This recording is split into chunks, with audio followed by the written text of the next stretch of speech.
თბილისის ცენტრალური უბნები მართლაც ჩვენ წავაგეთ, უნდა ვთქვათ ეს. ელოდით ამას, რომ თბილისის ცენტრალურ უბნებს თბილისში მე მიმაჩნია, რომ ჩვენ მქონდა პრობლემები თბილისში, მაგრამ რაც შეეხება თბილისის ცენტრს, მე მიმაჩნია, რომ ხალხმა თქვა ჩვენ თავის სათქმელი ძალიან ზუსტად. მე სათქმელი გავიგონე და აწი ყველაფერი იგივე თბილისის ცენტრთან მიმართებაში და მთლიანობაში იმ საკითხებთან მიმართებაში, რაც თბილისის ცენტრს აწუხებს, რა თქმა უნდა გადაიხედოს და რა თქმა უნდა შეიცვალოს. რა სათქმელი იყო? თუ შეგიძლიათ გითხრათ, აი ხალხმა თქვა თავის სათქმელი თბილისის მოსახლეობამ და მე ეს გავიგონე. რა გაიგო მიხეილ სააკაშვილმა იმით რა შედეგი? ძალიან ბევრი რაღაც, ძალიან ბევრი რაღაც. აი მაგალითად ჩვენ ბოლო წლებში რას ვაკეთებთ? ჩვენ თქვით, რომ აი გარაჟები არის თბილისის ცენტრში, ეზოებში, ავიღოთ გარაჟები და გავაკეთოთ სათამაშო მოედნები. ბავშვებისთვის ეს იყო სწორი.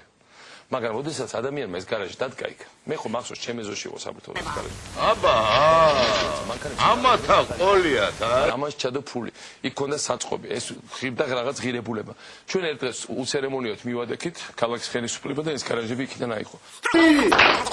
აი ამ